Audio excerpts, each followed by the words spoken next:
Vítajte pri sledovaní nového dielu relácie Hurá do záhrady. Symbolicky povedané, dnes to bude veľmi voňavé, primerane poučné, no a budeme sa venovať jednej krásnej skupine rastlín.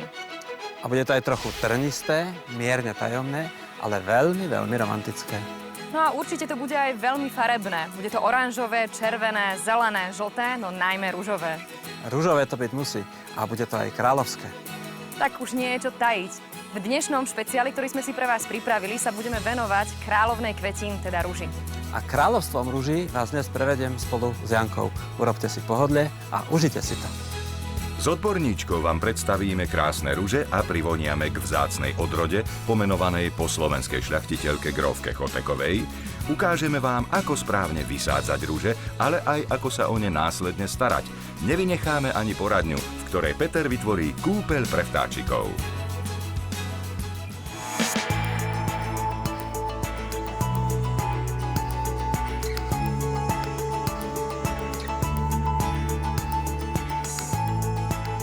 No, asi by sme si mali rúže predstaviť, ale nemyslíš, že je to tak trocha divné? Rúže snáď každý pozná. No ja si myslím, že to trošku divné je, ale nezostáva nám teda nič iné, než venovať sa informáciám, ktoré nie sú až také známe.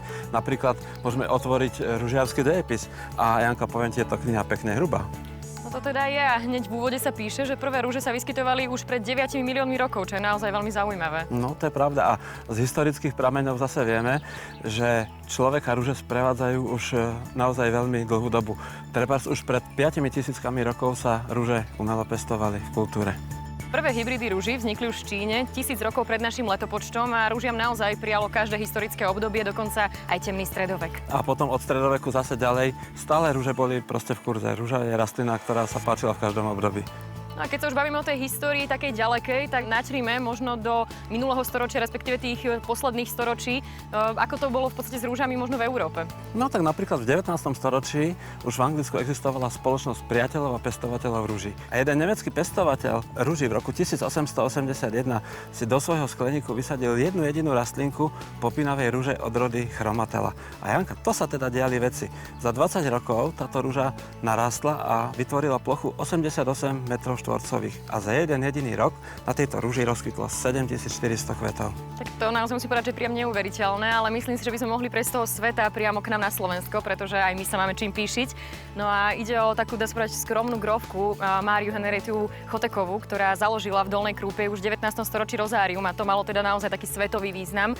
No a môžeme povedať aj to, že v roku 1910 dostala dokonca uznanie od pápeža Piusa X, čo ju právom robí naozaj takou rúžovou grófkou. Áno, naozaj pani grófka Choteková rúžiam dala svoje celé srdce, venovala sa im s veľkou láskou, ale tejto významnej osobnosti sa budeme venovať ešte za malú chvíľu. Ťažko by sa na svete hľadal jediný rod rastlín, ktorý by bol taký pestrý a rozmanitý, ako sú rúže. Rúže majú tisíce tvárí, podôb a charakterov. Sú trochu ako ľudia. Niektoré sú jednoduché a skromné, iné okázalé, aby si ich každý všimol, a nájdu sa aj pyšné a výstredné. Rúže sú nám dosť podobné. Niektoré sa neustále šplhajú niekam do výšky, iné sa radšej držia pri zemi.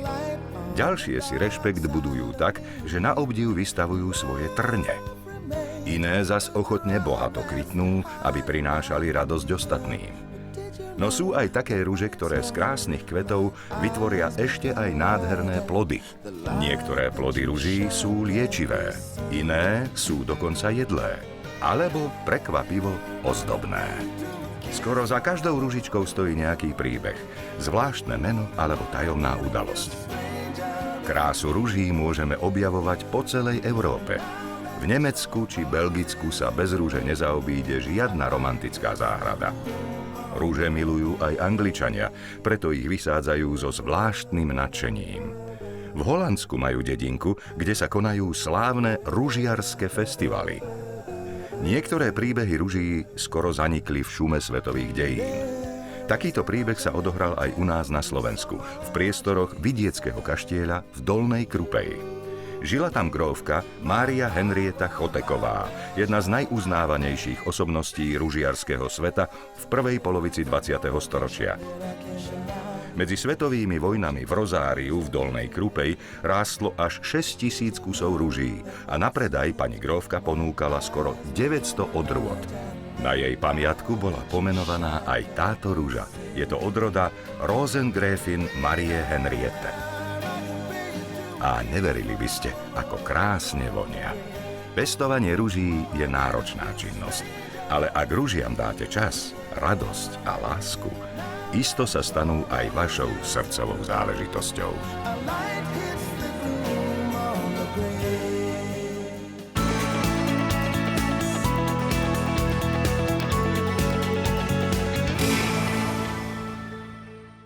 Dobrý deň, vítajte v záhradnej poradni. Dnes začnem témou, ktorá aj v tomto období veľmi rezonuje na webe, a to je hnednutie ihličnanom. Príčiny môžu byť rôzne.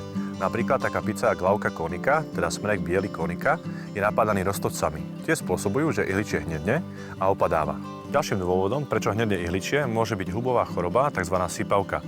Tu môžeme odstrániť postrekom fungicídnym prípravkom.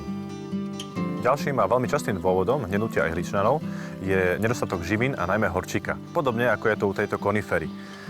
Táto hnedne nielen vo vnútri, čo sa stáva veľmi často, ale taktiež i na koncoch konárikov, ako je tu. Veľmi dobre je teda doplniť tento horčík, ktorý chýba rastline, a najlepšie vo forme hnojiva. Aplikácia hnojiva je veľmi jednoduchá. 2 malé naberačky zamiešame v približne 10 litroch vody. To potom aplikujeme ku koreňom rastlín. Takýmto hnojivom zabezpečíme nielen prísun potrebného horčíka, ale taktiež aj ostatných živín. Benefitom je, že ho môžeme použiť aj na rastliny okrasné listom, aby im nežltli listy.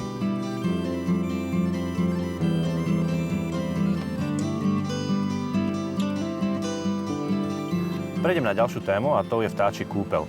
U nás to ešte nie je taká zaužívaná vec a skôr pomáhame vtáčikom v zime, kedy ich prikrmujeme a dávame im všelijaké dobroty, aby prezimovali lepšie.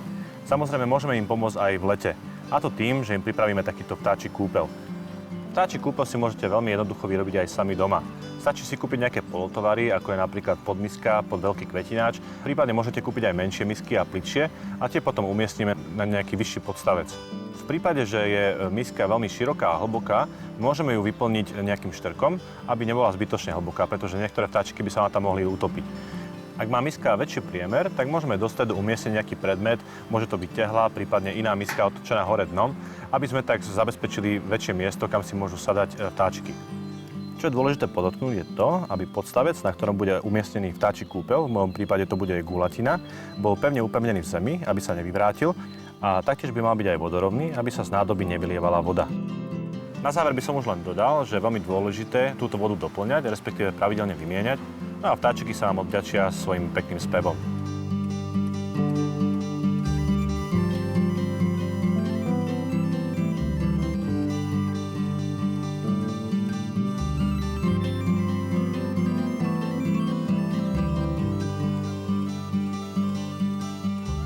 To je na dnes všetko. Teším sa na vás aj na budúce. Dovidenia.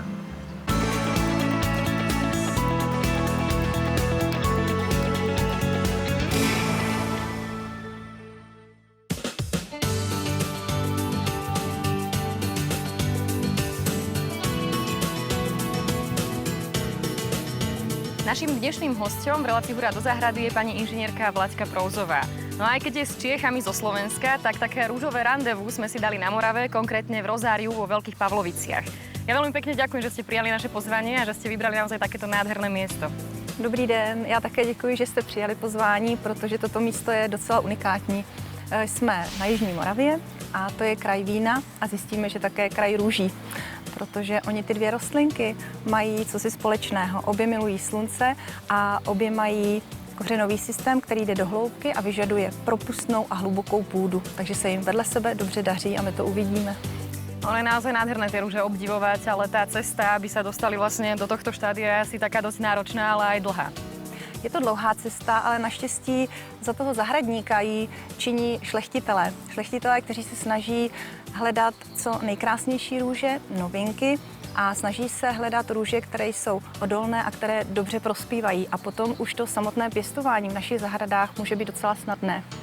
Divákov ale určite bude zaujímať, o čom to samotné šlachtenie je a možno, že ako tento proces vyzerá. Vypadá jednoduše a je to velmi dlouhodobý proces. Ten šlechtitel musí mít hodně trpělivosti, musí mít dost invence, také zkušeností. On musí vybrat ty správné rodiče, matku a otce a najít takové děti, které se budou jednak líbit a které budou dobře prosperovat a budou vitální. No a ta cesta začíná u semínek nových, u nových semenáčků a ty velké šlechtitelské firmy dneska ročně vysejí tisíce nových semenáčků, 100 000. A z těchto počtů vlastně postupnou selekcí získávají ty nejlepší jedince. Není v tom ani chemie, ta v tom není vůbec, ani alchymie, je to jenom práce s přírodou, pozorování a nekonečné sledování, jak se ta rostlinka chová. Tušíte, jak dlouho takový proces trvá? Vôbec netuším. Je to v letech a trvá to až 10 let. To šlechtění začíná opravdu tím mohutným výsevem, kde těch květů je spousta. Prvotním kritériem je ta krása, něco nového a minimálně polovina té produkce jde zrovna pryč. Ale protože ta rostlinka pak musí zvládnout nejrůznější podmínky v našich zahradách, déšť, slunečné počasí i různé teploty, tak se musí dát do těch vnějších podmínek a právě proto se sleduje několik let, aby to v průběhu těch různě se měnících podmínek se vysledovalo, jak se ta růže chová a sleduje se ta krása, to jsme si řekli, barva květu, jak dlouho drží květ, jak také čistí, protože některé rostlinky, když mají jednoduchý květ, tak vlastně velmi dobře odkvétají a nemusíme ani odstřihávat odkvetlé květy, ale hlavně se sleduje to zdraví listu. Mnohí z našich divákov sa možno boja pestovať rúže, pretože sa obávajú toho, že budú napadané možno rôznymi chorobami alebo škodcami. Mají tak trochu pravdu, protože je známé, že ty starší odrůdy přeci jenom nemají ideální listy, protože často je napadá některá z houbových chorob. Nejčastěji je to černá skvrnitost, to jsou ty černé skvrny, pak listy žloutnou a opadávají, anebo padlí, mučnatka. Mučnatka Po slovensky, tak. A má to ten důsledek, že ta rostlinka potom i není tak vitální. Ona když ztrácí ty listy, jinak to není hezké a pak není tak vitální. Ale pokud volí ty moderní odrůdy, které už jsou otestované a geneticky mají v sobě zakódované něco jiného, tu schopnost odolávat tím chorobám, tak mohou ty rostlinky pěstovat bez chemie, takže šetří čas, peníze a i přírodu. Určitě je důležité vědět, jakou konkrétní odrůdu si vybrat a pamatovat si ji zapsat. Dá se zjistit spousta informací a samozřejmě ti producenti by ty informace měli dát i zahradníkům k dispozici. Já vám ukážu třeba tady na etiketě, je krásně vidět v piktogramech u tahle růžičky odolnost vůči chorobám, čím více hvězdiček, tím lépe. Je tam výška a šířka, to je také důležitá informace, mrazovzdornost a jestli ta růžička voní nebo ne. O tom, že ruže a vinič patria k sebe, svedčí aj stará vinárska tradícia. V niektorých krajinách sa často vo vinohrade na prvé miesto vysádzala jedna sadenička ruže. Rúža, citlivá na hubové choroby, sa používala ako indikátor rizika vzniku hubových ochorení. Keď sa na listoch ruže objavili prvé príznaky, vinohradník vedel, že nastal čas zahájiť ochranu vinohradu. Pani inžinierka, pred malou chvíľou sme sa rozprávali o jednotlivých faktoroch, na základe ktorých si diváci môžu vybrať rúžu do svojej záhrady, ale ako to možno spraviť ešte tak jednoduchšie? Tak pro začátečníka, pro začínajícího růžaře je dobré, aby to byla opravdu odrůda nejen krásná, ale odolná a aby mu nedala práci, aby nebyl zklamaný, protože pokud si koupíte jednu krásnou růži a uvidíte, že to není o příliš velké práci, tak vás to nadchne a budete mít doma třeba malé rozárium. Vy se můžete orientovat na růže, které získaly ocenění ADR a to je taková opravdu značka kvality. Toto ocenění se považuje za nejvyšší možné ocenění, protože ty růže jsou naprosto nezávisle anonymně testovány na 12 klimaticky odlišných místech a po dobu 3 let. A jenom když získají určitý počet bodů, pak má toto vyznamenání. A z těch všech novinek, které se takto testují, je jich spousta, ročně třeba jenom 5, maximálně 10 kousků získá toto ocenění. Takže to je docela dobrá orientace a my tady stojíme právě u takové fešné růžičky, která toto ocenění má a navíc, jak vidíte, má spoustu květů. Ty květy dlouho drží, takže pokud začínáte s růžemi, zkuste odrůdu pomponela. Ona má ty pomponkové květy, skoro nevoní nebo jemňonce, ale o to déle ty květy drží. Pani inžinierka, tak táto rúža, ktorú ste nám predstavili, je naozaj krásna a výnimočná, ale neoplýva práve tým faktorom vône. No a mňa by práve zaujímala takáto odroda. Není problém, půjdeme se podívat.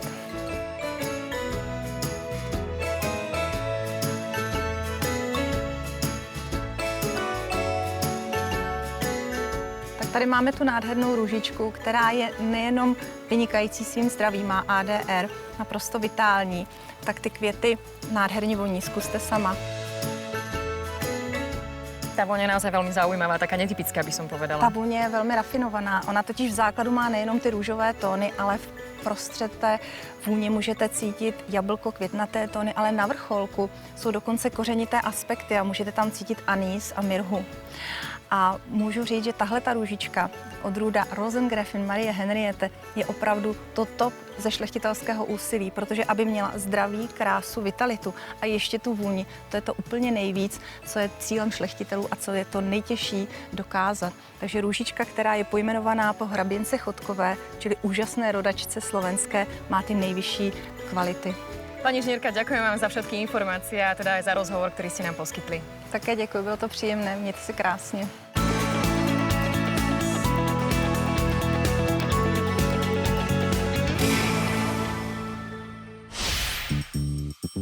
Vítajte v rubrike Vaše nápady.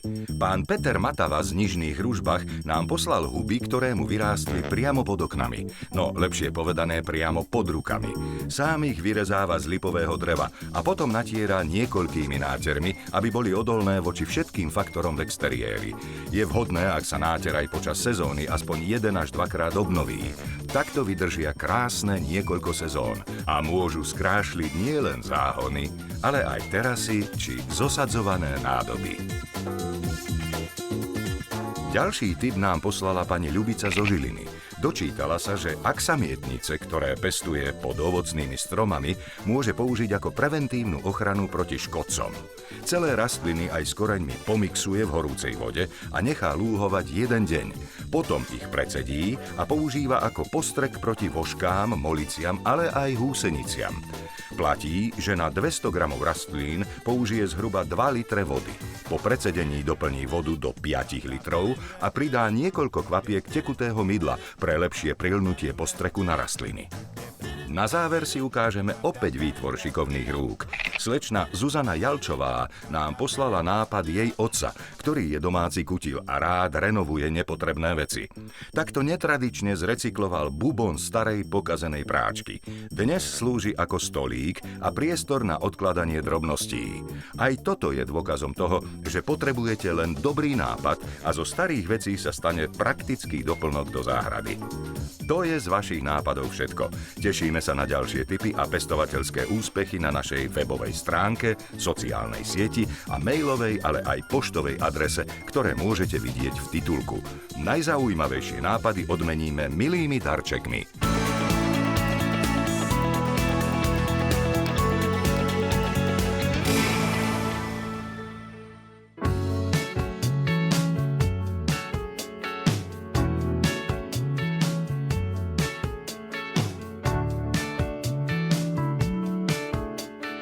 Ale tak čo-to z tej teórie sme si už prešli, no myslím, že nastal čas teraz si ukázať, ako vysadíme samotnú rúžu, čiže prejdeme naozaj k tej takej praktickej časti.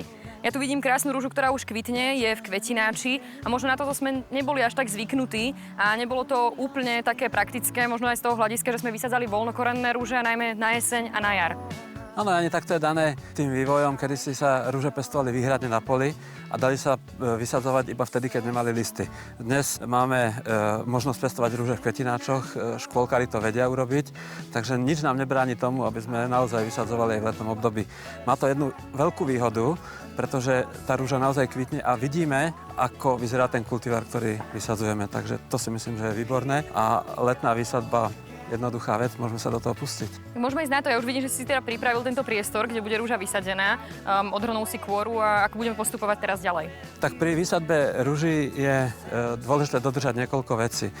Za prvé musíme vysadzovať na slnečné stanovište, za druhé do pôdy, ktorá je veľmi dobre priepustná a za tretie musíme rúži dopriať hlbokú jamu. Nemusí byť príliš široká, ale musí byť hlboká. Všetky rúže sú naštepené na podpníkoch, ktoré sa vlastne vyznačujú tým, že majú veľmi hlbokú koreňovú sústavu a hlboko zakoreňujú. Takže my potrebujeme tej rúži pomôcť, aby mohla dobre zakoreňovať a naviac musíme zasadiť ešte o niečo hlbšie, ako teraz rastie v tom kvetináči. To má niekoľko dôvodov.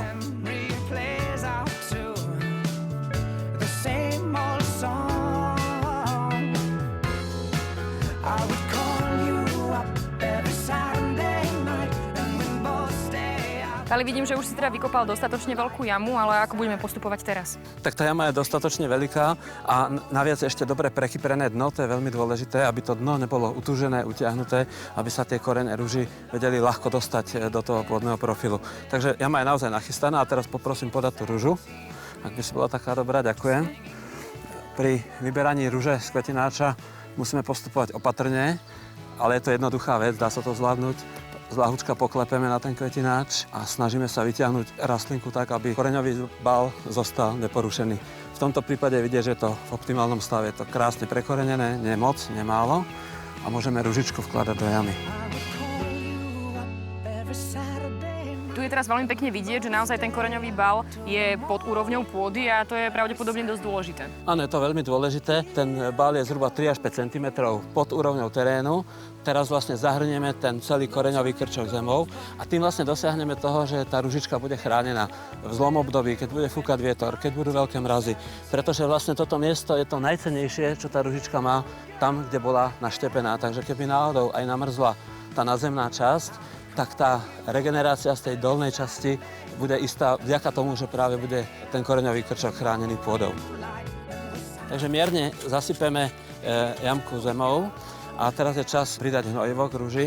Ja mám veľmi rád používanie prírodných hnojív. Toto je rohovina. To sú zomleté kosti a rohy hospodárskych zvierat, ktoré obsahujú veľa živín. A čo je veľmi dôležité, je to, že sa to uvoľňuje veľmi pomaly. Takže je to také zásobné hnojivo, ktoré tej ruži bude dávať výživu na niekoľko mesiacov. Dá sa po obvode celej jamky a potom ešte pridáme do tej zeminy, ktorou budeme zasypávať tú rastlinu. Čiže možno pri takýchto hnojivách sa nemusíme bať toho, že by sme ružu prehnojili, nejakým spôsobom poškodili. Tak keby sa to prehnalo, tak sa to dá urobiť aj v tomto prípade, ale táto dávka, ktorú dávam ja, tak to je taká úplne obvyklá a bežná, takže nemôže sa stať nič mimoriadne. Pali, je možné pri vysádzaní rúží používať aj iné typy hnojív? No je niekoľko druhov hnojív, ktoré sa uvoľňujú veľmi pomaly, takže možné to je.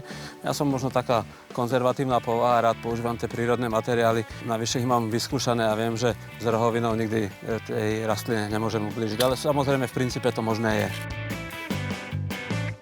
Teraz ma napadá aj to, že diváci možno robia ešte okrem tohto aj rôzne iné chyby, nielen pri výsadbe, ale aj pri starostlivosti ďalšej o rúže. Čiže možno ešte, ak ťa aj z praxe napadne niečo, čo by si divákom odporúčil, aby nerobili. No určite sa dostaneme za chvíľku k zálievke, pretože zálievka je veľmi dôležitá vec. Ja mám taký pocit, že veľa záhradkárov nevie polievať dobré rastliny, pretože polieva často a v malých dávkach, ale to je vždy málo. Je dôležité dať tú závlahovú dávku veľkú, výdatnú a potom môžeme treba z týždeň alebo 2 týždne úplne zalievanie vypustiť, pretože v tej pôde sa tá vlhkosť drží. Tým, že použijeme malú dávku vody, tak naozaj zavlažíme len tú tenúčku vrstvu pôdy a tam ide o to, aby sa dostala vlastne tá voda úplne hlboko k tým koreňom. Zavlažíme povrch a inak neurobíme nič podstatné pre tú rastlinu, takže naozaj treba dať tú dávku veľmi vydatnú, kľudne 1 alebo 2 krhly na tú jednu rastlinu. V prvom roku po vysadbe je treba zalievať naozaj poctivo. Nedá sa povedať, ako často, podľa toho, aké je počasie a aká je vlhkosť. Ale potom v tých ďalších rokoch už to nie je také veľmi dôležité. Musíme proste na začiatku života tej ruži pomôcť zakoreniť a potom ona už je z veľkej časti sebestačná. To zašlapávanie, ktoré práve teraz robíme, tak musí byť pomerne razantné, aby sme naozaj zatlačili tú rastlinu k pôde, ale musíme opatrne, aby sme nepolámali vetvičky. Teraz už ako zatlačujem, tak vlastne sa mi tu formuje okolo tej ružičky taká nenápadná zálievková mysa, čo je veľmi dôležitá vec, keď budeme polievať, aby sme tú vodu, ktorú nalejeme k rastline, aby nám tá voda neutekla niekam mimo terén. Takže taká tá bariéra pre tú vodu bude veľmi prospešná. Ja myslím, môžeme prejsť k tej zalievke? Myslím si, že áno. Okay. A tak, aby voda šla iba do pôdy a nie na list. Aha, čiže ideálne je to polievať priamo na pôdu. Tie listy by sa mohli pravdepodobne poškodiť. Tak v tomto prípade, keď je slnečný deň, teplý, tak naozaj nie je treba zalievať na listy. A vôbec akékoľvek ďalšie iné zalievanie, ak je to trošku možné, tak je vždycky lepšie, aby šla tá voda iba do pôdy a nie na listy, pretože niektoré odrody ruží sú na to veľmi citlivé a potom ľahko vzniká tá infekcia ľubových chorôb. Musíme ružu zase zahrnúť mulčovou kôrou, keď už ju tu máme, i keď ja v prípade ruži nie som zrovna veľkým priaznivcom tohto materiálu, ale už je tu. A z akého dôvodu, Palino? No, pretože keď rúže chystáme na zimu, tak väčšinou sa ošetrujú tak, že sa nakopcujú zeminou a pokiaľ by sme používali tú kôru, tak tá ochrana nie je taká dokonalá a pokiaľ by sme si zase vzali trošku zeme, tak zašpiníme tú kôru. Je to také trošku nepraktické. Radšej mám, keď povrch pôdy okolo rúže zostáva čistý iba s pôdou, ale dá sa to aj takto. Pali, to je určite zaujímavý postreh z tvojej vlastnej skúsenosti, ale zase na druhej strane môžeme povedať, že tá kôra priamo neškodí nejako tým rúžiam. Tak kôra je materiál, ktorý niektorým rastlinám vyslovene pomáha, niektorým rastlinám vyslovene škodí. Myslím si, že rúžiam nevadí. Pre mňa je hlavne dôležité, že tu nikde v okolí nevidím žiadne mulčovacie plachty a textílie. To sú materiály, ktoré sú mi veľmi vzdialené, tie nemám rád. A je to vlastne z toho dôvodu, že tá plachta nepomáha až tak moc, ako sa koľkokrát hovorí, a vytvára takú membránu medzi jednotlivými zónami toho povrchu a pod povrchom. No a čo teraz, ak sme si tú rúžičku vysadili, aká je tá ďalšia starostlivosť možno v nasledujúcich týždňoch, mesiacoch, možno v tom prvom roku? No tak v prvom roku nie je žiadna extrémna starostlivosť. Až do konca jesene vlastne nás nečaká nič iné, okrem priebežného polievania, aby tá rastlina dobre zakorenila. Jedine v prípade, že ešte bohato vykvitne, tak tie odkvitnuté kvety budeme vyštipovať, aby náhodou tá rúža nemala tendenciu vytvárať plody, pretože to by bolo pre ňu demotivačné. Ona pokiaľ vytvorí plody, tak už nemá ochotu kvitnúť. A toto nie je žiaduce u rúži, takže budeme sa snažiť odkvitnuté kvety dávať preč, primerane polievať a dúfať, že bude dobrá zima, aby rúža dobre zakorenila a v ďalšom roku naozaj už urobila to, čo od nej čakáme.